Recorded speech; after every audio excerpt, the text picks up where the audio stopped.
All right, everybody, we are back. This is Creativity is the Cure. I am your host, Malcolm Moore, and today I have a very special guest, my friend, Grace Wang. How are you doing today, Grace? Really good. Happy to be here. I want to give everybody a little bit of an overview about you before we start. How do we know each other? Well, your husband and I, Tom Caltabiano, did a lot of puppet videos together, right? I think I helped with a few of those. Absolutely. Yes. And I think it was almost 8 years ago. No. And I remember 8 years? I had sciatica really bad. At the puppet shoot, yes. Yeah, and he was like, you should really go check out Pilates with Grace. And you guys had me better in about 2 months. Oh, that's pretty good. Yeah. Oh, that's awesome. That makes me happy. If we're going to talk about Pilates first, I want to talk about where I go to do Pilates. Grace Anatomy Studio is a boutique Pilates oasis located in the heart of Studio City. Now, I want to tell everybody what Pilates is first. I'm going to read what I have here, but if you could add to that, because a lot of times they're like, what are you doing on Sunday? I say, I'm going to Pilates. And they're like, oh, yoga. I do that too. I'm like, no. It's that stretching thing. Yeah, right. I always think of on the Muppet Show when John Cleese was on and he had Gonzo and he was trying to help loosen up and he kept pulling his arms until they were just flailing. And that's kind of what I feel like while it's going on. While you're in class, great. Success then for us. All right, so where does the name come from? So there was a guy named Joseph Pilates who lived from 1883 to 1967. He was a German-born exercise pioneer credited with inventing and promoting the Pilates method of physical fitness, a system he originally called Think control. Contrology. He developed his method to address his own childhood ailments like asthma and rickets, Eastern and Western philosophies. What does Pilates mean to you? Balance. So I think that's one of the biggest things I think in Pilates. You'll notice if you're like ever doing a Google search for Pilates studios in your area, so many of the names have some kind of like a balance in the name or something. Right. So there's a lot of different balances in Pilates. So there's a balance between stretching and strength. There's also the balance between like your muscle parts, how your spine's supposed to go. But Contrology really describes it. It's about control and having control over your body, having that mind-body control, knowing where you are in space. So Contrology is pretty much it. Now, it has changed and it morphed a lot, I feel, over the years, especially if you find some archival footage of him. That would never fly. Right. That's a lawsuit waiting to happen. He would stand on his clients and everything. So I would say there's like the modern day version of Pilates and the stuff that he came up with. But the overall theme from when he did it to the current version of it now is definitely, it's a controlled movement. Yeah, and you're making me think of the flip side. A lot of times I'm working with you or Joe or Lexi, and you guys ask me to do something that has to do with balance, and my body starts shaking. And I'm thinking, oh, no. And you go, oh, that's good. I'm like, no, it's not. Activate those muscles. Activate them. There's a great quote by Joseph that says, if your spine is inflexibly stiff at 30, you are old. If it is completely flexible at 60, you are young. What does that mean? Couldn't be more true. So I have such a broad age range at the studio. Anywhere from, I will say, I think the youngest we've had is 6. Yeah. Oh, really? Yeah, 6 years old. He loved it. I've actually had multiple 6-year-olds. So the 6-year-old that I'm thinking, though, because we've had, I'm a former professional dancer. So we have a lot of teachers at the studio that are also former professional dancers who now teach dance as well. And so, your 6-year-old who's been in hardcore, hard training dance classes since the time they were 7, since the time they were 3, and now they're 7, is going to be much different than this 6-year-old that I'm thinking of because his mother did Pilates. Yeah. And he absolutely just loved it. And so she's like, can we try? And I'm like, I'm game. I'm always willing to try. And he loved it. He did so well in class and he came consistently with his mom. And then we tried it with his older sister. She was not as big of a Pilates fan as he was. So he is my, average, normal, typical 6-year-old off the street. Right. He loved it. And I believe my oldest client was 97. Oh, my gosh. Oh, yeah. And he used to drive I met a woman there in the 70s, but I didn't know 90s. Yeah, so my 97-year-old Rex drove himself to the studio from Santa Monica. Wow. So he braved the 405 101 interchange, found parking, parallel parking somewhere around the studio, walked in, walked up. I'm a second floor walk up, walked up the stairs. Wow. Did a whole Pilates session with me, turned around, drove back home to Santa Monica. Like it's so funny because a lot of times like I think of like, what do you strive to be? Right. And like right now it's like, oh, I strive to be Rex. I want to be that spry at 97 that I can do that. So amazing. Well, Pilates was probably helping him do all that stuff. Yeah, boy, that man definitely led. Still, I'm going to go with still leads a good life. But yeah, so it's like at the studio, we have everything from 6 to 97. All ages, all sizes. Yeah. All different levels. Right. So like I said, I've got professional dancers in there who are out here in Los Angeles making it happen, 18 years old. And a lot of actors that I've seen, well-known actors, but they have physically demanding roles. So that must really help them. 100%. Especially as they get older. Yeah, because Pilates is full body. And, when you walk out of the Pilates studio, you're moving your full body. Yeah. And so it's great for people who do anything where it's, as opposed to, let me give you the opposite of it, strength training. Like just weight training. Right. Like old-fashioned 1980s weight training. You stand there and you only do a bicep curl. Right. That we're not. So it helps anybody who needs to do such an active full body thing. Right. Right. And also with dancers, it's like it helps them full body. So it can either help people out and improve what they're looking for instance, a dancer. But also, I think the beauty of Pilates, speaking of balance, so it can strength train. Right. You can absolutely gain strength, just everything in your body is going to feel better. Right. You're going to move better. You're going to have better body awareness. And I got to warn everybody, a lot of times when you do it, it's challenging. But I always say when I'm having a tough time there, in 2 hours, I'm going to feel awesome. Really great. It always hits me a couple hours later. Yeah. But then also like longevity. So I think of my 97-year-old Rex, but I also think on the flip side of the coin, like my professional dancers, they want to have as long of a dance career as they possibly can. So their workout sometimes isn't that crazy that you would think of because they can do pretty much anything. You get them in the Pilates studio, even on time one. Yeah. They are so body aware. They are so strong. But so sometimes you're not trying to max out the body on a machine. It's like, okay, so what's the balancing muscles? You've been kicking your leg up over your head for 20 years. Yeah. It's like, so your hamstring's been lengthened out repetitively. Right. At that point, thousands of times. And so it's like, okay, so let's work a little hamstring strength. Let's work a little something to give you a little bit more balance in your life so that, hey, maybe we can give you a few more years in your dance career. And there's always room to grow no matter how good you are. No matter how good you are. When I first went there, I was in a class. Back then, I think you had 8 people in a class, right? Yeah, that's pre-COVID. And I didn't know what I needed to do other than fix my back. And then as you guys got to know me and I got to know what I needed, I started doing the privates. And I'll tell everybody out there, it depends on how I feel what I do. Sometimes if I'm stressed out and maybe I picked up something having hurt my back, I'll just come in and I'll tell Joe or Sarah, whoever, can you help me fix my back? And we've done like a whole hour on that. Right. But if I feel well, I'll just be like, what do you think? And we'll do anything.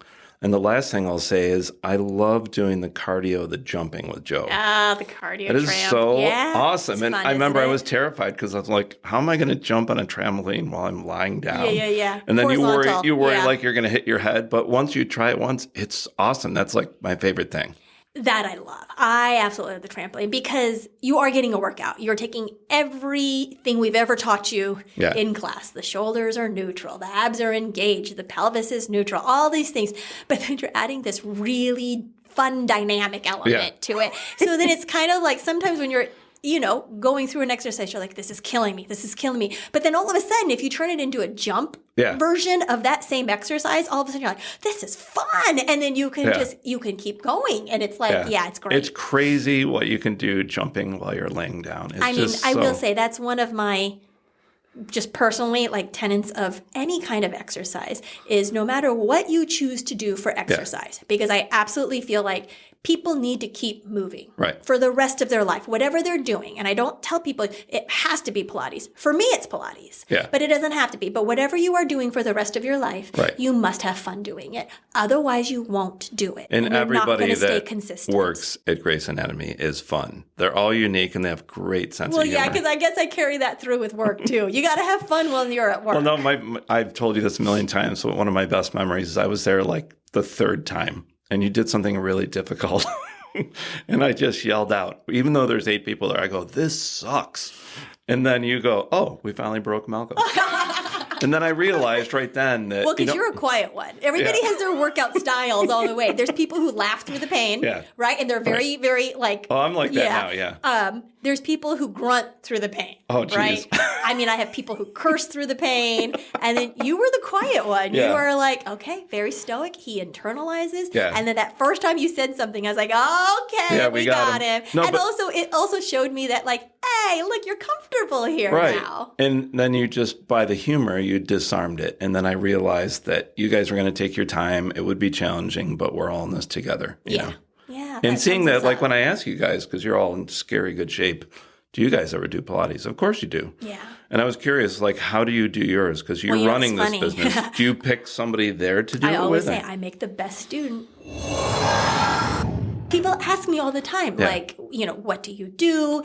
And I'm like, no. I make the best student. I love to, because there's a lot of thought that goes into a Pilates session because we are trying to work everything and get, when I teach my trainers how to train, you have to hit all these balances. And so you're constantly thinking in the class, okay, I just did this muscle group. Now I need to do this muscle group. I just did a flexion. So now I need to do an extension. And so I love going into one of the trainers' classes. Yeah. And I just shut my brain off. Yeah. And there is zero judgment. And I'm just like, I will do anything you tell me to do. And you're surprised and it's sometimes, like, and it's wonderful. And so, because it's like, now it's the teacher. The teacher's job there is to work on all my different balances. I don't have to think about it anymore. Yeah. And as well as like, everybody has their own like personal way of saying something. Right. Right? All or the lingo. Cues. Lingo. You'll say to me like cues. froggy feet. Yeah. I've been told I have a lot of food cues.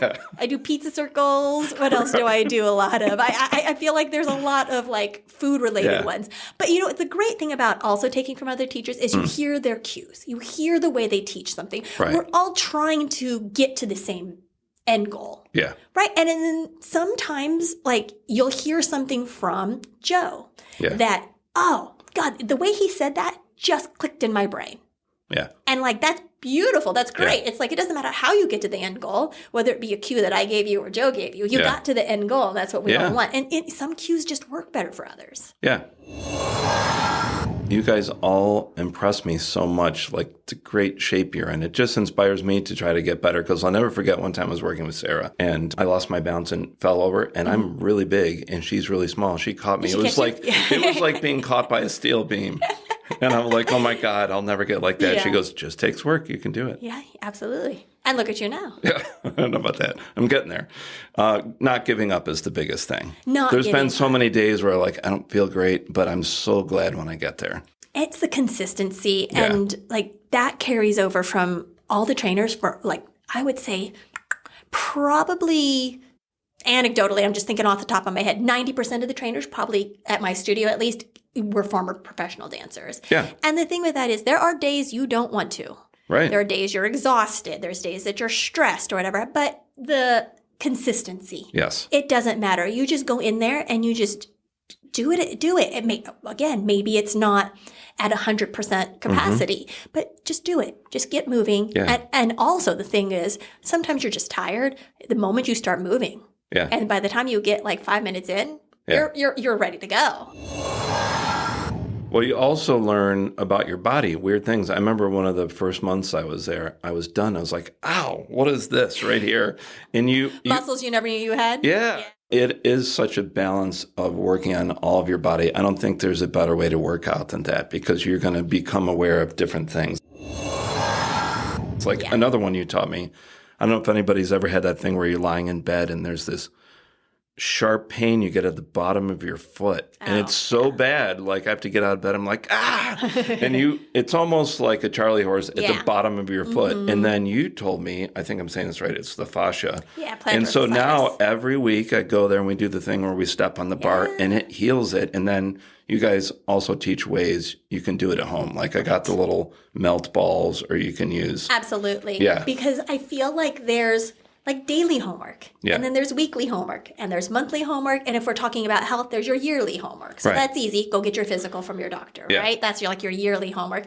And then with us, like I have people who come in, anywhere from like 1 to 5 times a week. And so it's like, I always tell people it's also, let's say somebody lives further away. Yeah. Right? And they can only come in once a week. Right. It's like, great. So here's some at-home stuff that you still need to do. You guys always do that with me. I have like a little portable setup. Yeah, because you come in on the weekend. And that's great that you're not like, oh, you have to come here. You're going to help us while you're there, but you're also going to say, if you're very busy, how can you maintain? Like one of the things you guys helped me with, I think it was Lexi that figured it out. For a while, I was working at a school and I was driving an hour back and forth every day. And then right to the right of my knee, it was killing me. It was so painful. And Lexi goes, oh, it's this. And then that went away. And she taught me an exercise to do before and after I drive. So there's so many branches that reach out of the base teaching that you guys do. That's nice. I love hearing that somebody's lifestyle has been improved. Oh, absolutely. By Pilates. Like that's the goal. I could never sit crisscross until I did Pilates. Yay. And at that time, I worked with really little kids, like 4 and 5. Oh, so you're constantly on the floor. Yeah. They were so excited that I would sit in a circle with them. And I was like, oh my God, I can touch my toes. Amazing. Yeah, down at their level, which just thrills them even more. Yeah, I could never touch my toes until I worked with you guys. Yeah. Wow. That's great. And before we move on from Pilates, for now at least, oh my God, the Saturday Night Live skit with Kristen Wiig, the Pilates horror movie. Oh, I think 100 people might have sent me links to that one. So funny. So obviously, it's a little bit of a satire. It's not true, but it's just silly. It's only funny because there is a little thread of truth in that. Yeah. Well, it makes me think of when Fred Armisen, everybody knows him for being an actor and a comedian, but he's also a great drummer. And he did this whole skit. He made like a little bit of a show and he went around to all the top talk shows about jokes just for drummers. And nobody else would really understand it. But it was really fun. Made me think of the Pilates thing. Yeah. Once you're doing it, you're like, oh my God. How did you originally get interested in Pilates? So it came to me because I grew up in Missouri, grew up in Kansas City, never heard of it. Right. And, and honestly, if you go back a little bit in history, like Joseph Pilates it was nowhere near as successful as it is now during his lifetime. Right. So it just, in good old Missouri, there was absolutely no Pilates studios growing up there. And so I moved from Missouri. I moved back out to Los Angeles again because I was on scholarship at a professional dance school. Right. And so it was there at that dance school that I discovered Pilates. Oh, okay. So out here in LA? Out here in LA. And this goes back into the, old age of Pilates way back when. And there weren't that many certifications. I would go as far as to say there really wasn't certifications back then. And Pilates teachers ran a little bit like dance teachers. And also, as well as a lot of his clients, Joseph Pilates' clients, were dancers. So that's why it kind of got this thing as like a dancer's thing. Wait, so he started out because he had health issues he was trying to overcome, but then he realized it was immigrated to the United States. Yeah, it would help dancers. He landed in New York. Yeah. And some of the most injured people on the face of this earth are dancers. Right. And so I always laugh because everybody's like, oh my God, you guys are in the best shape. And I'm like, well, yeah, that's because now, but we were in the worst health shape just because between sprains and tears and oh my gosh, so many things. It's I always joke and say we're dancers first. So it's we use Pilates to kind of help piece our bodies back together again after all the beating that we took, back in our youth dancing. And so, so it was a dancer thing. Yeah. And so at this professional dance studio is where I discovered Pilates. Yeah. And so during those days, in order to get trained in Pilates, you just had to find somebody who would teach you. Right. And so you kind of almost like a mentorship sort Yeah. of. And so, so then, from there, I mean, it was kind of a brilliant move. The manager of the studio's daughter was a former professional dancer and opened up a Pilates studio. Oh, wow. And so she kind of got to cherry pick. Hey, I think you look like you'd be great at this. Which also meant you're super responsible. Right. I think you'll actually show up to work. And so, so I did. I showed up and I took there every day for several months and learned the ropes about Pilates. And so I actually started training people. And then one day, your teacher deems you worthy. Yeah. And they're like, okay, turn around, go teach. And you always teach like the basic beginner stuff first. And she's like, go off and do it. And like you're shaking as you're doing it. Yeah. And then, so that's literally how we got started. And then you just learn more and more and more. And then on and on and on. And then I will say the fitness world did pick up Pilates after a while. Yeah. What decade do you think that it really started ballooning up and becoming popular? Right around the turn of the millennium. Oh, it's really? It's gone through cycles, that late? I feel. Wow. But so I don't know if you've heard of the whole lawsuit that was kind of going on with Pilates for a while. No. So when I first started teaching, so that would be way back in 1996, that was my baby Grace trainer. I couldn't use the word Pilates because it was trademarked.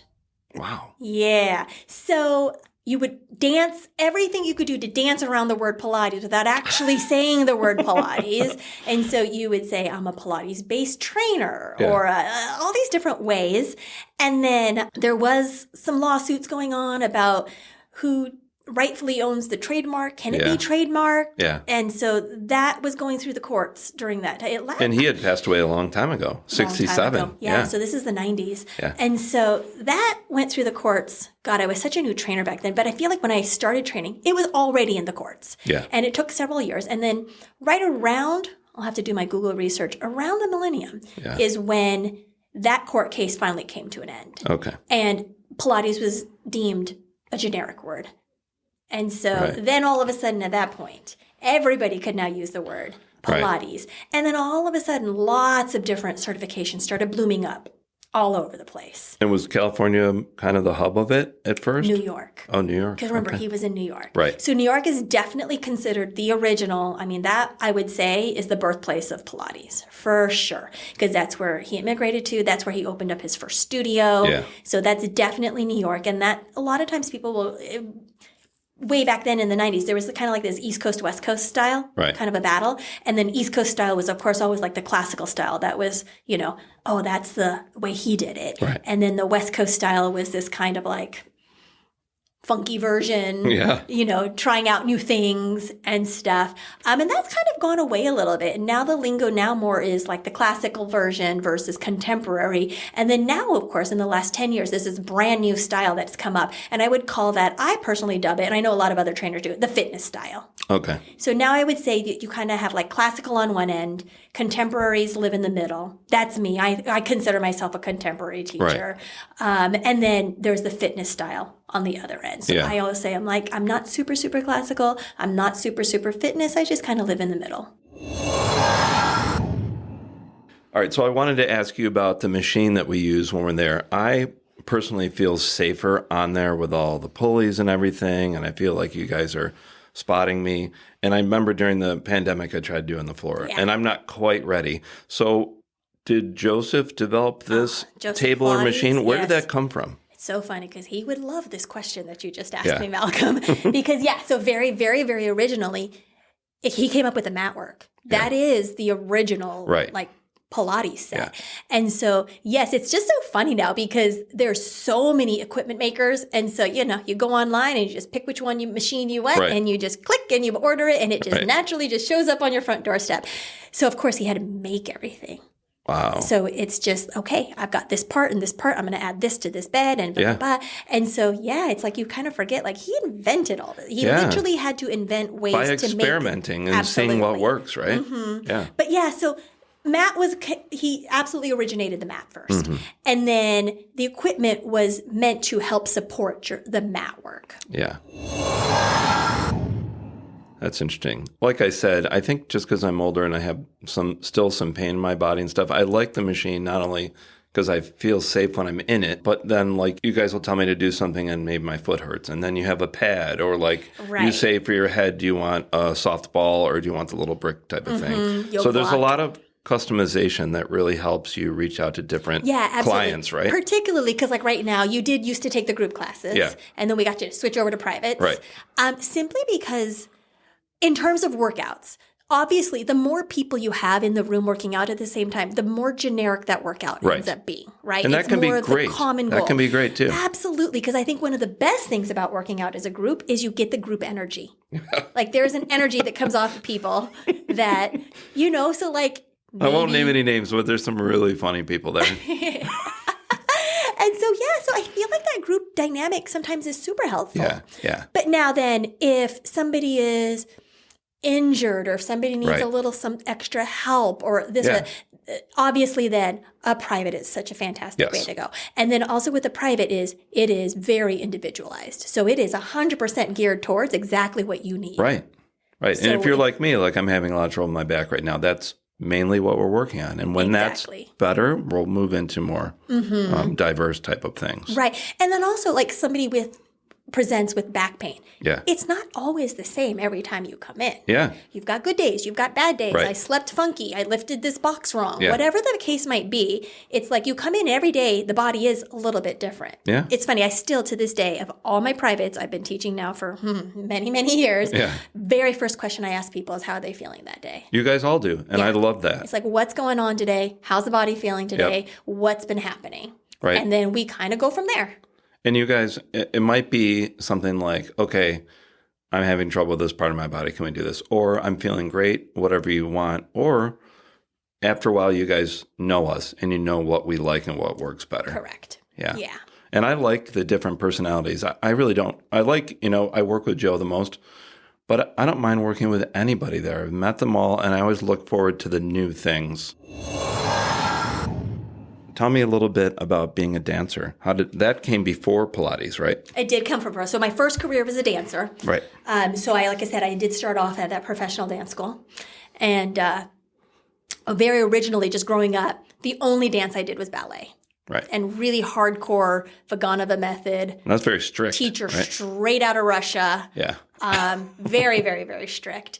But I loved it. Like that is still to this day probably. Is that your passion? I say when I dream at night, because now in my older body, we'll call it, things don't go up as high as they used to. The leg doesn't reach the ear anymore. I can't développe up that high. I don't turn nearly as well as I used to in my youth. But boy, I mean, that is my passion. I love. Like, it makes me feel so good. And it's a much different type of dancing now. Like I said, it's not as technically difficult as it was back in the day. But for instance, like later on today, I'm taking a dance class. Yeah. And that fuels my passion. I love how you go back and forth by being the student and the teacher. I bet when you're the student, when you're taking someone's class, it helps you being the leader or the teacher later, right? Because you're getting, you're understanding what you're putting your clients through. 100%. You should do it on yourself before you do it on your clients. Right. And then also, as a teacher, you should always be a student. Yes. So now I'm, 96 till now. We will round up a little bit. We'll just call it close enough to 30 years. Right. But still, it's not like I'm like, hey, I'm 30 years in. I'm done. Pilates doesn't change. I never have to, learn another Pilates exercise and I know enough. You always are constantly learning. Right. And constantly hearing new cues, hearing a new thing, seeing, there's this version of this exercise. Yeah. Is one route. Or also, it's like you can take a more PT route. It's like, I really want to start working with people who have back pain. Yeah. And really specialize in it. Right. Whatever the case might be, it's just you need to constantly be learning. Right. I was a teacher for 12 years. I learned it's one thing to know a topic, but it's a whole nother ballgame to be able to teach it.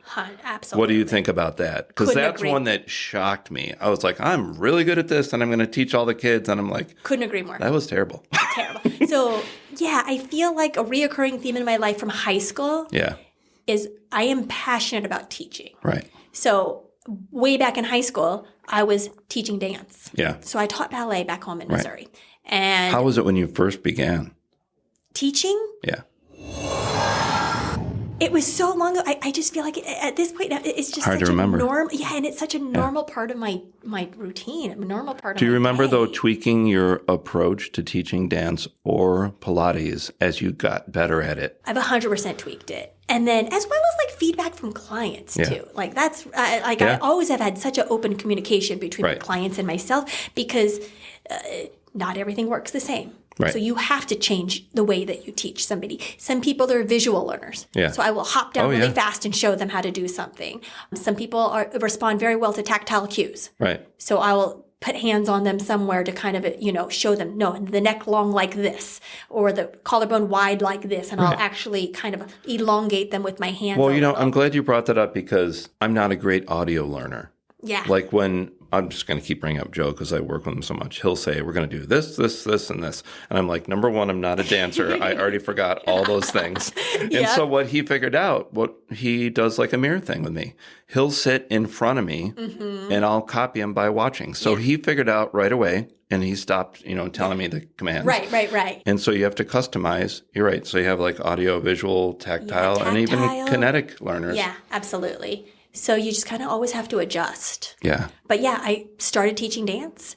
From there, I started teaching Pilates. And then from there, I started teaching trainers to become a trainer. Right. So for me, just for my background, I'm very entrenched in the dance world out here. Right. So I will say like almost everybody who I've trained to become a trainer themselves is kind of like bridging that gap, teaching them how to go from being a dancer and then segueing. And then I also really enjoy teaching trainers and like putting that new crop of trainers out there. Right. So yeah, definitely my reoccurring theme in life is I do enjoy teaching. Yeah. I think, what was it? A few months ago, I heard from somebody that you did a dance, but it was like a reunion of people you used to work with. Is that right? Yeah. What was that? You've done your research.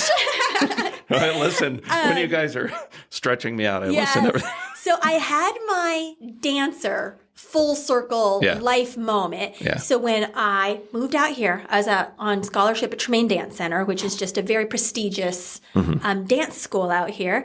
And, it is 12 months of more dancing than you could ever possibly imagine. Yeah. So with very little breaks. So by the time you're in your 12th month, you're just physically and mentally just wiped. You're so exhausted. And so, of course, that's the perfect time to put on your scholarship show.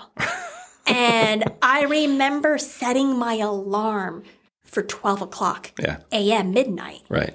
So that we could turn around and go back to the dance studio. Yeah. And have a rehearsal at 1 o'clock in the morning until 3 o'clock in the morning. Wow. You're just exhausted. Yeah. I mean, it's just, it was. And you're a mom now, too, so it's even trickier.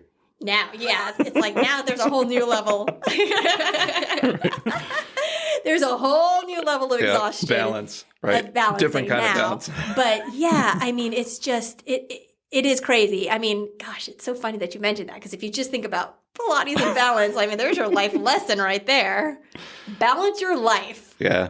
Yeah. Between you and Tom and your son, you guys are balancing all kinds of stuff. All sorts of stuff. But I mean, if you think about it, I mean, like that's my clients coming in. Yeah. You can, once again, by experience, you can help understand other people. Yeah.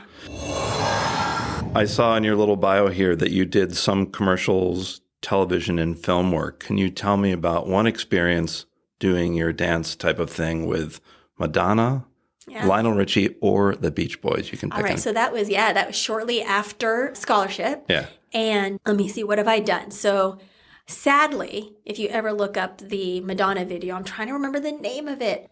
She's in a limo with Sacha Baron Cohen. That one would be an easy one to Google. We became animated. That is the life of a dancer. So we did the whole thing. We got there. We spent all day on set and danced our hearts out. And then we saw the finished product. Oh, no. And we got animated. Was it like a motion capture type of thing? No, it is literally like old-fashioned two-dimensional cartoons. Yeah. And so, she animated that whole club scene. So we were in the club scene and we're all dancing in the club. And then we see the final product and we're like, yes, let's go see what that music video looks like. And it's like, and we're all cartoons now. And they just animated the whole thing. But when you watch it, can you tell which character you are? No clue. No. That is the story of a dancer. No clue. Who else have I worked with? I actually think one of my funnest gigs was probably the Wayne Brady one. Really? So this is a little bit later on in my dance career now. Yeah. So Wayne Brady's wife was a former dancer as well. Asian former dancer. So obviously, small world. We all knew each other. And so that was just a great gig because it was a gig with friends. Yeah. And so gig with friends is just the fun. best. Just fun, right? Absolutely. It was so much fun. So that one was awesome because the other two female dancers, we were all on scholarship together is how far back we went. And then we knew Wayne from way back when he worked at Universal Studios Hollywood, the theme park. And so then that was great. That was fun just because of the fact that it was with friends. It must have been more like a intuitive experience because you knew each other. Correct me if I'm wrong with musicians. Like, you know how your friends play? Yeah. So we as dancers also know. It's like I can see. You know your little riffs. We know how they move. Yeah. And so I can look at a video of dancers on stage and have friends in there. I'll be like, oh, that's Katie. Oh, that's Carolina. I just know. Like, I know how they move and stuff. And so, so there's that little bit of aspect of it. And if this happens, then this comes after. Because when I play with John Manfrotati, our mutual friend, I played with these guys so long that I know if I do this, they're going to do that. And we know what works. Yeah. So it's the same type of thing? Similar, except for we don't actually have improv. Because you guys can improv off each other. Right. So we don't have the improv because it's just everything's so set in stone. But you have a language between each other. But there's a language there. Right. Yeah. Yeah. And so it's great. So that was probably towards the end of my dance career. And then to go back full circle, my full circle moment.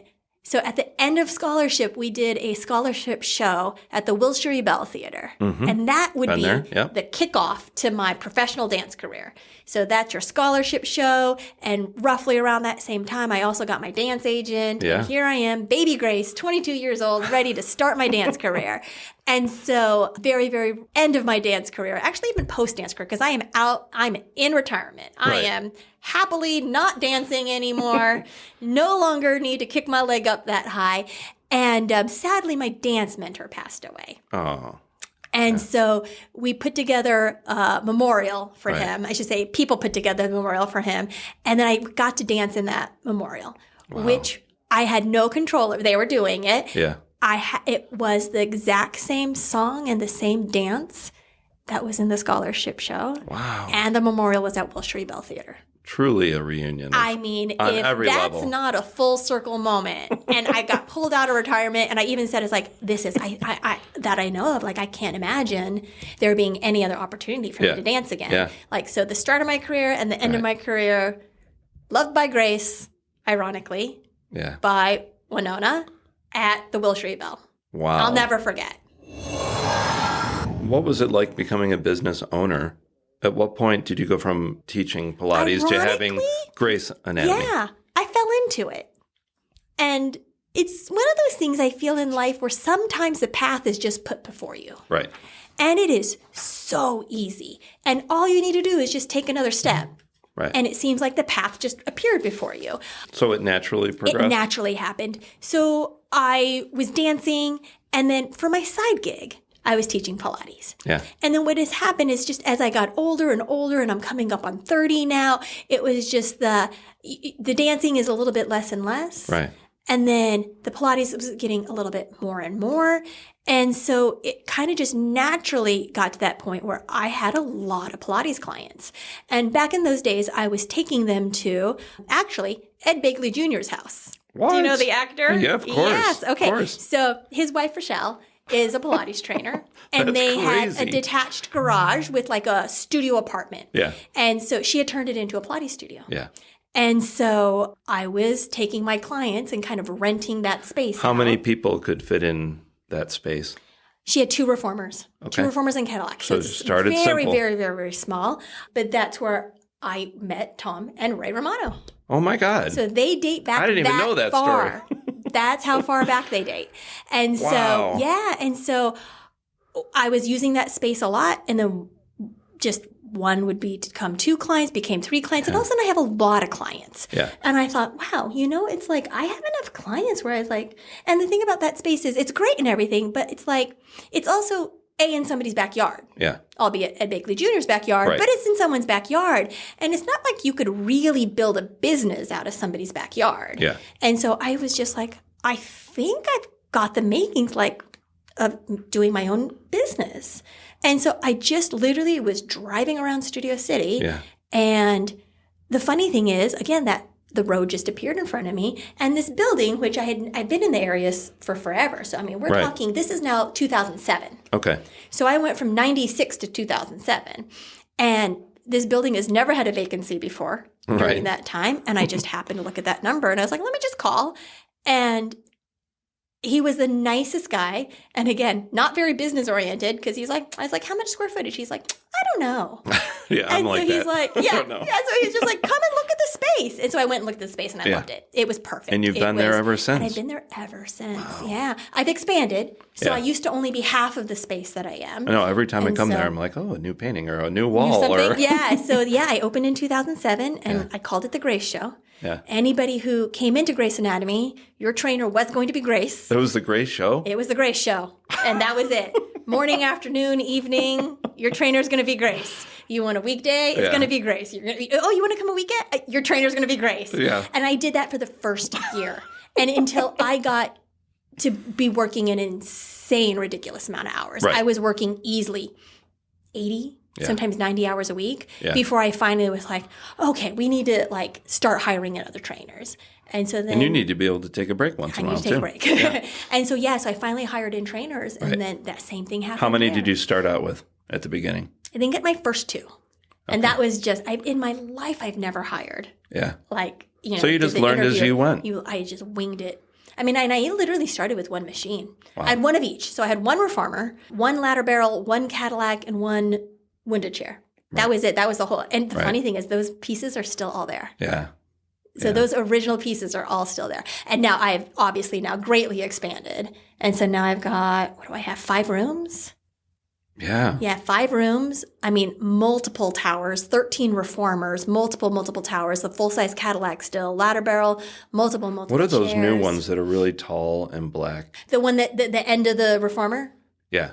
That's the Yes. tower. Those are cool. Yeah, I remember so- that was only within the last 2 years, right? I expanded. So we Yeah. had those in some of the other rooms, and then we've added on. So the tower is basically just a Cadillac They're that's cool. been attached to a reformer. Yeah. So in a city, it's kind of nice because it saves space. What is that new red light type of thing? I Red keep light. seeing it. I keep forgetting to know. ask you. Red light therapy. Yeah. And so it's the different wavelengths. It's also the infrared light. Hmm. So it's got infrared light, red light therapy, blue lights are in What there. does it do, though? How does it help you? So we'll go through each one. So the infrared is like a heat source. And so, and it feels so different from like, I think of like a food heating lamp. You know how they're like very hot and like you don't want to get near it because you will burn. Very different infrared. So it heats you from deep down inside, and it does penetrate into the body. So you could literally touch that and it's not hot. Yeah. But you will absolutely feel that warmth generating from inside out. Wow. So it's like a heating pad. Interesting. The red light therapy. So superficially, it's like great for wrinkles and things like that. But what we use it more for at the studio is it helps with recovery. Oh, So interesting. again, it penetrates down into the body. And so it's helping you recover inflammation. I mean, there's Probably even such trauma, a right? long list of things that it's good for. I have an 83-year-old mother who just this week, actually, she was like, oh my gosh, she's like, I can't believe like that worked. But she's been having pains in her thumb joint. So on one side, it's so arthritic that it has deformed the joint. Yeah. And so she's got one good hand. And then she was like, oh my gosh. She's like, it's starting. I can feel it. And so she was panicked. And so she's like, well, I'm just going to try that red light because I got her the exact same lamp. Right. So I got my mom that lamp and because I'm a good Asian daughter. And she did. She put her hand and she put it right up against that light, and she has been exposing it to that red light therapy. Yeah. And she's like, it feels infinitely better. And I'm like, yeah, because it's helping you with your inflammation for sure. Yeah. So yeah, we can turn it on. Yeah. And you can work out with that light on right next to you. I think now I'm intrigued. I think I'll try it out. Next on time with Sunday. Joe, tell him you want the red light. I remember I had been doing it for like 3 years with you guys, and then I ran into Ray, and I'm thinking, Ray's been doing this a long time. I'm going to ask him, hey, I'm still struggling a little bit. Does it get better? You've been doing a lot longer than I. And what did he say? He goes, I don't know, Malcolm. Mostly when Tom and I are there, we're eating bread. Oh, good God, that is so true. There's a lot of bread eating when Tom's there, I should say. Yeah. Oh, yeah. That's a funny one, working those two out. And I do think I probably am the only studio. I would actually say, hands down, I must be the only studio in the United States, I'm going to go that far, that has freshly baked sourdough bread on an almost daily basis with a crock of olive oil and freshly cracked black pepper. That was Ray's contribution, by the way. Really? With a cracked black pepper. Ooh, I love so cracked Tom black pepper. was bringing in sourdough bread every day. Yeah.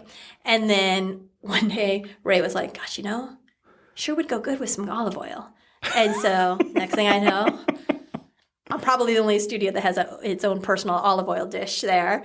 And then he's like, a few sessions go by, he's like, you got any cracked black pepper? And I was like, no, but I will tomorrow. And so now those are staples at Grace Anatomy. And it's such a good ambiance there with the smells and the colors and the lights. Yeah. What's living with Grace? I've been getting the emails. It's pretty cool. It's my brand new newsletter. Yeah. So that's been going really well. It's just something that I've been wanting to share for a really, really, really long time. And I finally got it together. So living with Grace is just, I feel like it's one of my things in not just Pilates, but just in life of kind of like, I ask people, like, how are you doing today? For my very first question. Yeah. But, like, that's it in life, too. It's not every day is the same. A lot of stuff happens in life. Yeah. Right? And so it's like I like having, like, I always tell people, have grace on yourself. Yeah. Like, you've got to cut yourself a break. Right. And so it's just, those are my thoughts. So living with Grace, a lot of times, I always starts off with, like, my thoughts for that month. And some affirmations, too. Affirmations, of course, because, like, I do feel like in exercise, and listen, I have a cosmic change from when I was 20 years old, right, and now that I'm post 50 years old. It's a pretty cosmic change, we'll say. But also, in terms of, I would definitely say in my 20s for sure, not only did I not give myself grace, I was like probably proud of the fact that like, I'm going to burn this candle at both ends. Yeah. I'm going to push. Right. I remember thinking, as long as I can have 4 hours of sleep, good enough. I'm just going to go, and push it to the limit. Yeah. And like, no, now it's like wiser, older and wiser, I believe. And it's like, you also have to give yourself grace. And like, okay, so maybe today, the lesson for the day is maybe don't kill yourself. Right. And also, you and Tom are two of the hardest working people I know, but I like that once in a while, you guys and your son will just go take a trip and go. And you know that you can leave your business with your friends who do an equally great job. So that's giving yourself grace too. Like, I deserve to take a week off. Yeah. I just feel like people are too hard on themselves. That's one recurring theme in my 30 years in Pilates. People are far harder on themselves than they are other people. So you've got to like treat yourself kindly. Give yourself grace. Everybody deserves that. All right, let's do something fun. Let's go way, way back in time.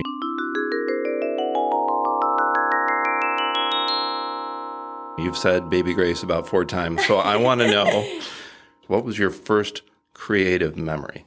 I would say actually opening the studio. Really? Yeah. That's pretty far along. Prior to that, because I didn't work as a choreographer. So I only worked as a dancer. Oh, so you just followed instructions. You got it. Right. So, interesting. So for me in my dance career, it was always myself executing somebody else's creativity. Oh, so that's like somebody in an orchestra. They're reading what's written down. But a jazz musician's like, I'm going to play the melody and then I'm going to go all around. Yes, so much improv allowed and stuff. So so for all of my dancing, it's like, and even like if we go back to like my ballet, like now you're going really old choreography. Right. Like hundreds of years old. Right. And stuff. And especially with something like ballet, there is not as much wiggle room, let's say. Probably the same with music. There's not as much wiggle room in classics as there are, say, in jazz. So when I grew up and I would see someone like Baryshnikov on TV dancing, it was probably what percent worked out? Like 90%? Oh, I mean, that choreography is No, it is Baryshnikov, but 90 some odd percent of that, that's fully choreographed. Okay. You know exactly, you could have like subtle. Yeah. A little extra beat here, a little flip of the hand there. But especially in ballet, it is very, very, very like scripted, very choreographed. You know exactly what's going to be happening. So for you, that was pretty far along in life when you started your business. What did that feel like creating this as you go? Were you aware of it, or no, completely unaware of it? Right. And it really isn't until and I've had clients actually were the ones that pointed it out. Yeah. Especially clients who've been with me for a very long and have seen all the iterations of Grace Anatomy. Right. Because, there's different ways to start a business too. So mine was the conservative approach. Right. And as I always said, it's because at least I know that I can sleep at night. I didn't want to take out a business loan and then suddenly open with, gosh, I must have, between all the pieces of equipment, I easily have 20 some odd pieces of equipment across the entire studio. I opened with one of each. Right.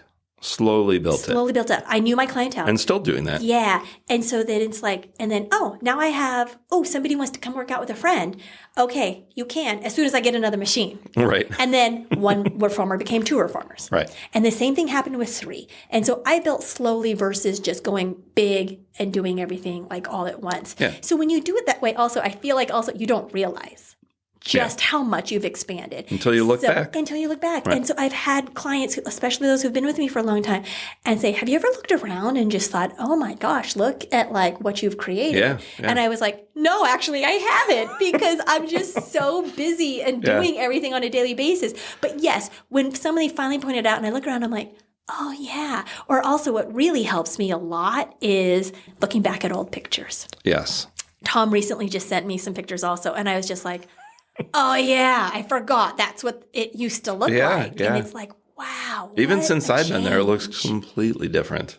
Constantly trying, it's just, talk about creative. It's still business, I feel like, can be so cut and dried. Right. But then there is a lot of creativity in business as well. And so it's I'm always constantly thinking. And trial and error, right? That's a big part of it. Let's try this. Right. My trainers know this about me all the time. I'm like, let's try this. Let's just see how this goes. Right? And you never know how it's going to go. So let's try it. It sounds like a great idea. Let's try it. And sometimes it works and it's great. And then sometimes it's like, no, that didn't work so well. Well, it's like you guys have those night classes. I remember I didn't want to do it for a long time. But then Mona was like, Yes, you do. If I know Mona. I asked her about it. She's like, do you want to do a night class? I'm like, I don't know. Then I'll be awake all night. She's like, no, it's the other way around. And then I did one, and then I was out. Yeah, I barely made it home. I was like, oh my God, I'm tired. There's benefits to both. But so it's like being creative. Right now, I'm already thinking okay, how can I kind of redo this front way? Right. How can I make it look a little bit nicer for people? How can I, incorporate this? How can I do that? Yeah. And so it's very, I have to say too, it's a very safe place. That's the best compliment you could have ever given me. No, I remember, and I saw the change over the time, because it doesn't matter where you are in the world. There's always people that, you don't want someone just walking up when you already have gained the trust of your clients. So I like that there's a lot of safety involved in getting into your studio. Yeah, a lot of safety involved, and also a lot of, I hope people feel safe in the studio. I hope they feel very accepted. The first time I went, I was like, oh my God, all these people are in perfect shape. The clients and the teachers, I'm like, I don't want anybody to see me. And then after a while, I was like, I just don't care, because I'm treated with such kindness. There's no judgment there. Yeah. So that, I think. And whoever it is, whether it's someone that is a teacher or someone that's a famous actor, whenever I'm walking out, whoever's coming in, I'm like, oh, be careful in there. It's wild. And then they're laughing. They're like, what should I get ready for? Ironically, I think my proudest thing about Grace Anatomy isn't the fact that it's a Pilates studio and look at all these people, they're doing Pilates and there's so much, and look how strong this person is. Yeah. But one of my most gratifying, I should say, aspect of the studio is people from all walks of life telling me how safe they feel in the studio. Absolutely. No judgment. Anything. And they come in and... what does your body look like? Or are you successful in life? It doesn't matter. Everybody's laughing. Everybody's smiling. Everybody's accepting. Yeah. And that's so gratifying to me. That it's a safe space for everybody to come in there. That to me is the best thing about it. When you were growing up, were either of your parents creative? My father's highly creative. Yeah. So he was a fine arts major in college. Ooh, okay. And he plays a wicked piano. I did not know that. Still to this day, because sadly my dad right now is battling dementia. Okay. But I bet the music helps him. Oh, it's one of the things he can still do. Yeah. Yeah. So it's like, yeah, it lives in now this is some other's expertise, but it lives in the certain part of your brain And so he can still access that. He can still play. He's good. Like I played piano my whole life. I did not know that I grew either. up playing piano. Oh, yeah. You got to send in with John. Yeah. Well, so here's my problem though. I can't improv. Oh, okay. Right? I am a trained pianist. I need to have my sonata, my Beethoven sonata sitting in front of me. I need the music. But a lot of people can't do that. A lot of people can't read music. So that's a huge attribute to have. I have to have the music in front of me. Yeah. Now, of course, like after a certain amount, like you memorize it after a certain point. Mm-hmm. But like my father can just sit down and like, you can be like, hey, do you know such and such song? Or you can hum it for him a little bit and he can play it. Yeah. And like that I don't have. But yeah, so I would say definitely on my paternal side, my father for sure. But now on my mom's side, my grandfather was an artist. Oh. So he was watercolors. So he was a painter. Oh, beautiful. And did watercolors. So I have a little bit on both sides. Where did you get your business acumen from and your talents to run a business well? Would you say that's from your mom's side or your dad's side? Because you do have a very Probably my mom. practical side. Yeah, I have an extraordinarily practical side. Yeah. It's funny because I'm a biology and chemistry major. That's right. I read that. Which couldn't be more linear. Yeah. That is about as academic in the box as you can get. And then turn around and became you're reading classical dancer. piano, your biology, chemistry, and then you're like, I'm going to go dance. I'm going to go dance for a while and take this little artistic route. Yeah, so I feel like I've always had that kind of both live in me. Yeah. I like the very linear aspect of things. And then I still have this like creative side. So I do kind of feel like Grace Anatomy ended up kind of like the combination of all the things that I've done in life. Maybe not so much chemistry, but at least with the biology. I have a strong biology background. I'm such an anatomy junkie. Like when I always say, what's anatomy. that? Then you point it out and you're like, it's this and that's why. And because you know what? That's the other thing is like, I like having an answer. So like when people ask me, why do we do this? Or what does this do if we're doing an exercise? Like, what is this for? What does this do? Or why do I have to blah, blah, blah, blah.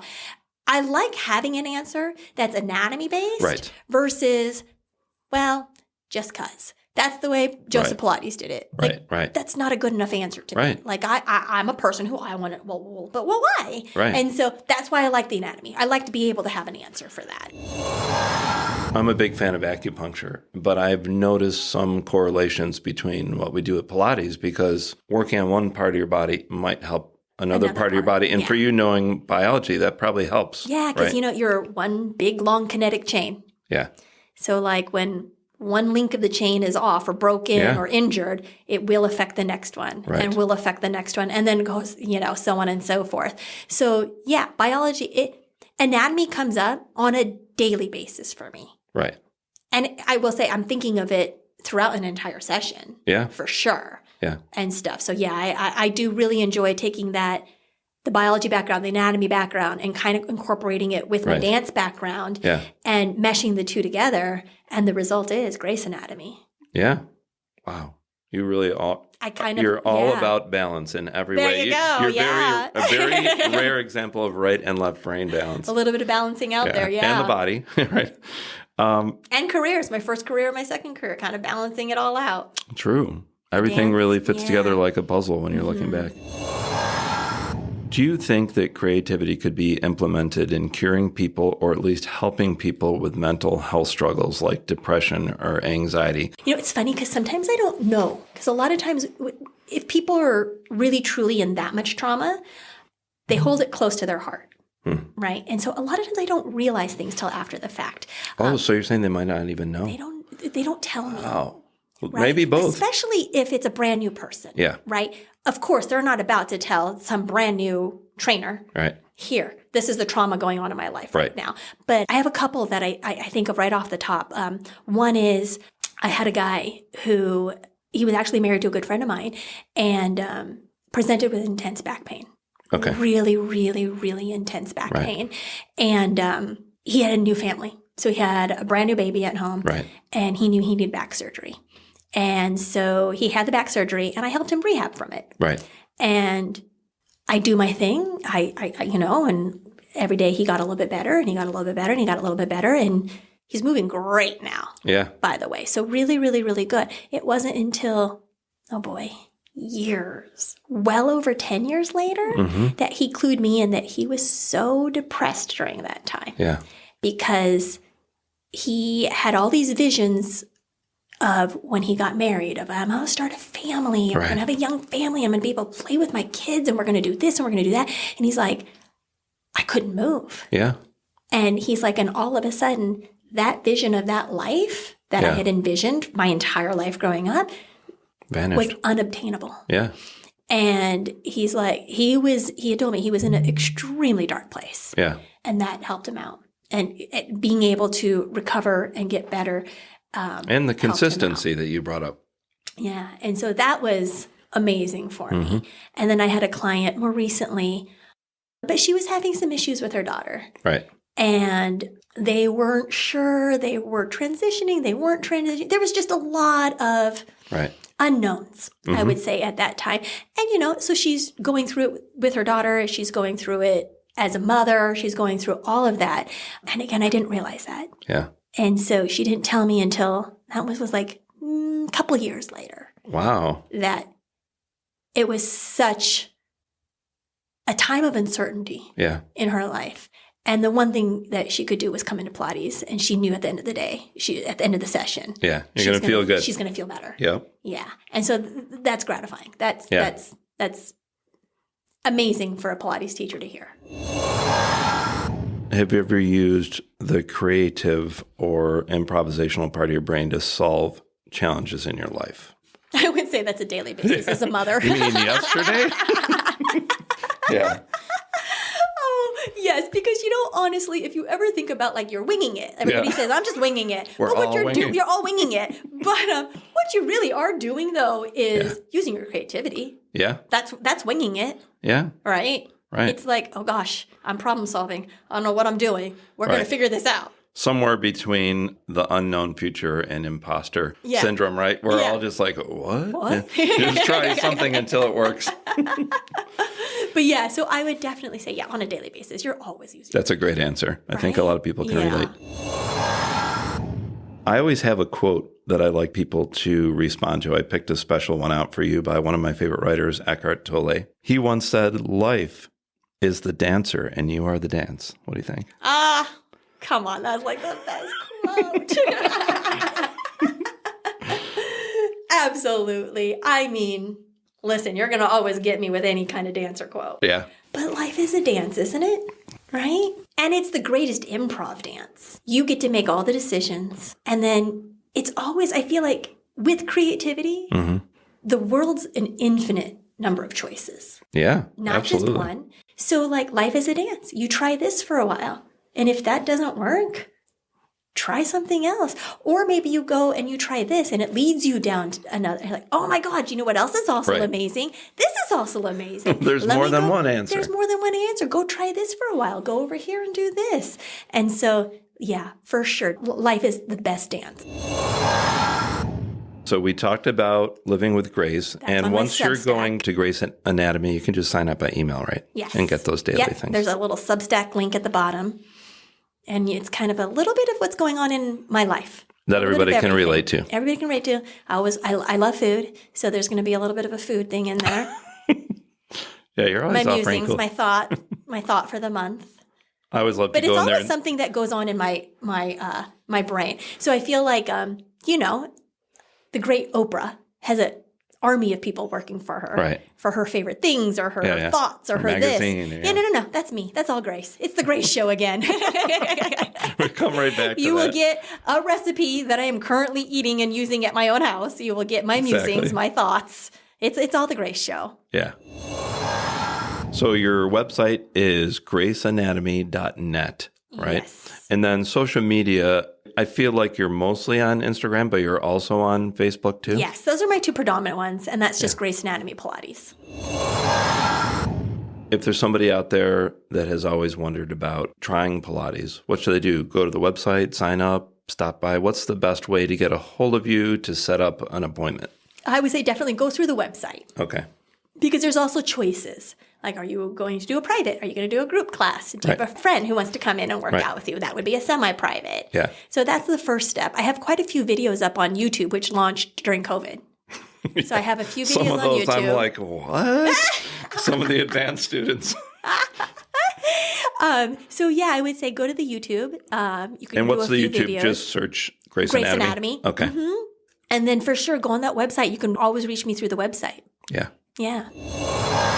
All right. Well, thanks, Grace Wang. Thank you, Malcolm. This was so much fun. Have a great day, Grace. You too.